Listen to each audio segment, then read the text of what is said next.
کہنے لگا جمعے والے دن نا فرض کی نماز پڑھتے اور جلدی جلدی نکل جایا کرتے تھے۔ بھئی فرض نماز ہی جماعت کے ساتھ پڑھنا ضروری ہے، باقی اگر کوئی اپنے گھر میں جا کر کے پڑھتا ہے تو اس پر کوئی آدمی شکوہ نہیں کر سکتا، نہ کرنا چاہیے۔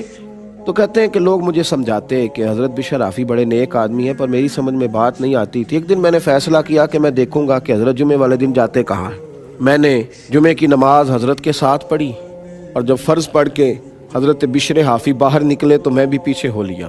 فرماتے ہیں حضرت ایک نان بائی کی دکان پہ گئے اور نان خریدے، تو میں نے ایک بدگمانی کی، میں نے کہا اوہو پیر صاحب کو بھوک نے ستایا تھا، اس لیے سنن ادا کیے اور نہ نوافل پڑھے اور یہاں آ گئے کھانا کھانے۔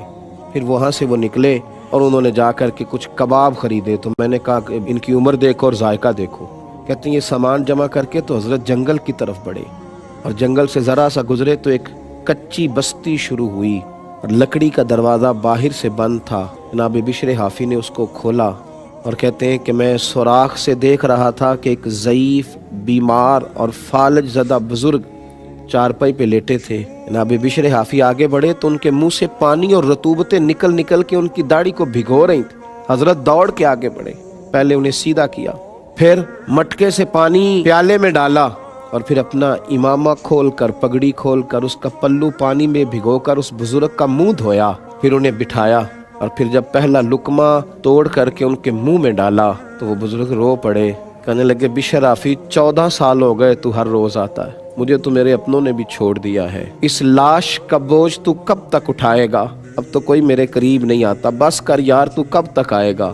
میں پتہ نہیں کب تک زندہ رہوں گا۔ تو جناب بشر حافی نے ان کی آنکھوں سے آنسو پونچھے، پھر دوسرا لقمہ ڈالا اور کہنے لگے آج کے بعد نہ کہیے گا، بلکہ آپ مجھے معاف کر دیں، مجھے ذرا دیر ہو گئی آج آنے میں، آج جمعہ تھا، ابھی تو میں نے سنتیں اور نفل بھی پڑھنے ہیں۔ حضرت کھانا کھلا کے نماز پڑھنے لگے، اور جب نوافل اور سنن ادا کر کے حضرت باہر نکلے تو تاجر باہر کھڑا تھا، جناب بشر حافی کے پیروں سے لگ گیا، معاف کر دیں حضور، اور رونے لگا، کہنے لگا جس کو میں آپ کی غلطی سمجھتا تھا وہ تو آپ کی سب سے بڑی نیکی نکل آئی ہے۔ پھر کہنے لگا مجھے مرید کر لے۔ فرمانے لگے ایک شرط پہ کروں گا، یہاں کسی کی کوئی کرامت نکل آئے تو وہ کمپنی کی مشہوری کا ذریعہ بن جاتی ہے، ایک شرط پہ کروں گا۔ کہا وہ کیا؟ فرمانے لگے میری زندگی میں یہ بات کسی سے ذکر نہ کرنا، میرے نامہ اعمال میں یہی تو ایک خیر ہے جو اپنے رب کی بارگاہ میں لے جاؤں گا، اور عرض کروں گا یا اللہ اس کی مدد کے برکت سے میرے اوپر فضل فرما، کسی سے ذکر نہ کرنا۔